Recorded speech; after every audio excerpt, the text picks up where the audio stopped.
Welcome to this explainer. Look, tonight it's so much bigger than just another football match. I mean, it genuinely feels like a script written by the football gods themselves. We're looking at a 2026 World Cup Final that brings together the defending world champions and the reigning European champions, Argentina versus Spain. This is a clash with massive stakes, incredibly deep history, and just fascinating storylines that we're going to break down for you right now. Let's get into it. Just to give you an idea of the sheer magnitude of this collision, listen to what FIFA President Gianni Infantino said. He literally called this matchup a blessing from the football gods. And honestly, he hit the nail on the head. It is so rare that a final delivers exactly what almost every football fan on the planet dreamed of seeing.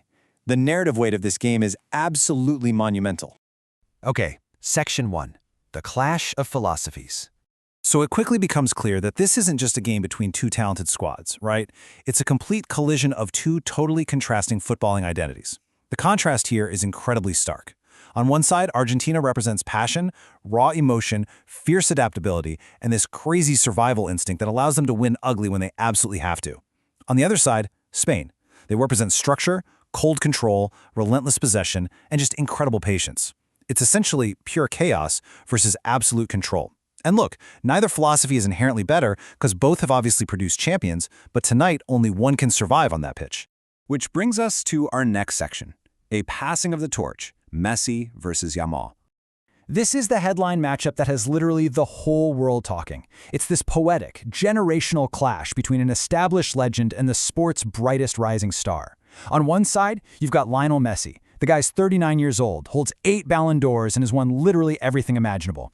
This is for sure the final World Cup match of his incredible career. And on the other side stands Lamine Yamal, a teenager who is probably still finishing up high school homework in his hotel room, yet he already carries the hopes of an entire nation. He's emerging from the very same La Masia Academy that built Messi. Now, the crucial point here is that we're not trying to figure out if Yamal is the next Messi. It's really just about the sheer privilege of watching two distinct chapters of football history share the exact same pitch. One ending, one just beginning. So you might be wondering, how does a 39-year-old remain the most dangerous man on the pitch? Well, Messi hasn't let age slow him down. He's simply evolved.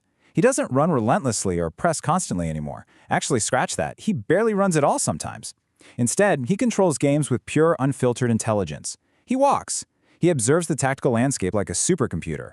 And then, bam! He suddenly appears in that tiny pocket of space between the midfield and defense, completely ready to win the game with a single touch or a defense-splitting pass. Now contrast that incredibly calculated observational approach with Yamal's style. Yamal represents modern football in its absolute most explosive form. He is fearless, he's creative, and he's completely unpredictable. Unlike Messi, who traditionally always preferred cutting inside before accelerating, Yamal really enjoys stretching the pitch out wide. He wants to isolate defenders and attack them one-on-one. He wants the ball in every single attack, and he's fueled by this supreme confidence that he can beat absolutely anyone in his path. Moving on to our next section, teacher meets student, the sideline subplot. Because, the drama isn't just happening on the pitch.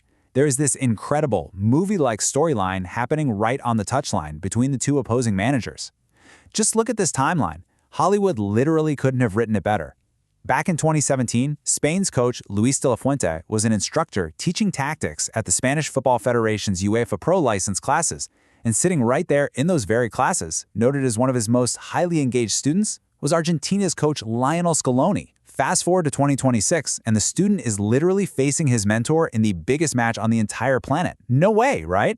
And Scaloni obviously has profound respect for his former teacher, but tonight, he certainly won't be texting him for advice. As he said, for one night, friendship must wait. They are both chasing the most prestigious prize in world football. So all those pleasantries, yeah, they have to be left in the dressing room.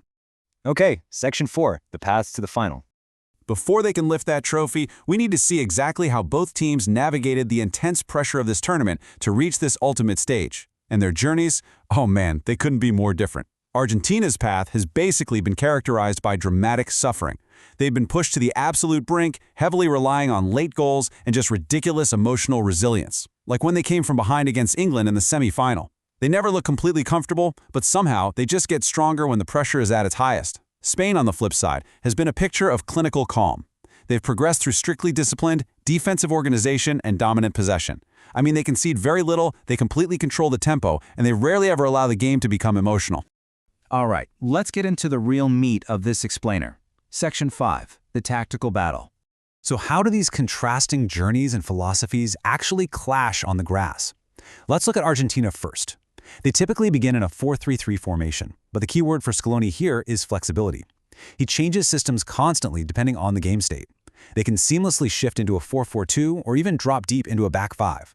Scaloni is perfectly willing to sacrifice possession entirely if it means drawing the opponent out to create lethal counterattacking opportunities. Now, juxtapose that with Spain's 4-3-3. De La Fuente's setup is super rigid and deeply structured. Everything for Spain begins with their midfield dictating the tempo. They push their fullbacks incredibly high and use their wide players to stretch the defense. Their objective isn't just to hold the ball, it's to patiently use midfield rotations to completely dominate territory until they can finally carve open that perfect scoring opportunity. It's like a giant puzzle they slowly piece together. When we put their specific strengths and weaknesses side by side, the tactical tension is so obvious.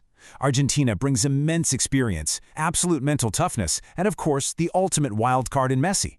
But their tendency to embrace emotional chaos, that can definitely leave them exposed, and they often allow opponents way too much of the ball. Spain, meanwhile, boasts flawless possession, incredible pressing, and totally suffocating midfield control. However, that really high defensive line leaves massive space behind them, making them highly vulnerable to Argentina's lightning-fast transitions. Basically, if Spain becomes too predictable, Argentina's going to punish them relentlessly. And you know, matches of this magnitude are won in the micro matchups. These are the key battles that are going to dictate the rhythm of the entire final. You've got Messi trying to find those tiny pockets of space against Spain's super structured midfield. You have Yamal's explosive pace testing Argentina's left flank all night. The absolute engine room battle between Rodri and Enzo Fernandez, that will be absolutely critical for controlling possession. Plus, Julian Alvarez's movement into the space behind Spain's high line, and Emi Martinez trying to shut down Spain's calculated finishing, these are the moments that will be decisive. So, the really crucial point is how the managers will deploy their overarching strategies. Scaloni will likely invite Spain forward, totally happy to play without the ball, aiming to win those explosive transitions and find Messi between the lines. De La Fuente, on the other hand, wants to completely starve Argentina of the ball to avoid an emotional, chaotic game. And notice this super key detail. De La Fuente has opted for collective defending against Messi. Rather than dedicating a single man marker to follow him everywhere, he's backing his entire system to absorb the threat. Right. Section 6, the final prediction. With all the tactics set and the storylines laid out, how does this incredible clash actually play out when the referee blows the whistle? Well, because these teams are so deeply resilient and controlled in their own specific ways, this final is definitely not going to be a wild shootout with 20 clear chances. It's going to be decided by tiny razor-thin moments. The margins are incredibly tight. So a 2-1 victory for either side, or maybe a really tense 1-1 draw that pushes us deep into extra time or penalties, those are absolutely the most realistic outcomes. And we really need to talk about the psychological weight of the first goal in this match, because it is monumental. Think about it. If Spain scores first, they can basically lock the game down. They'll dominate the ball and just drain the clock with their passing structure. But if Argentina scores first, the match instantly becomes emotional and chaotic. And that is the exact environment where Argentina thrives, and an environment that is incredibly difficult for a highly structured team like Spain to recover in.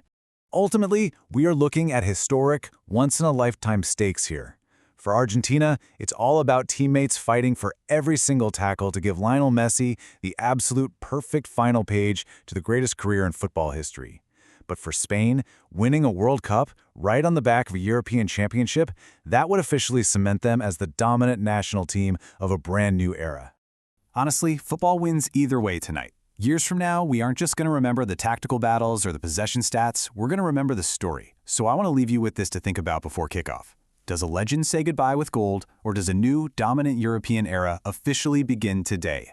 Thank you so much for joining this explainer, and definitely enjoy witnessing history unfold.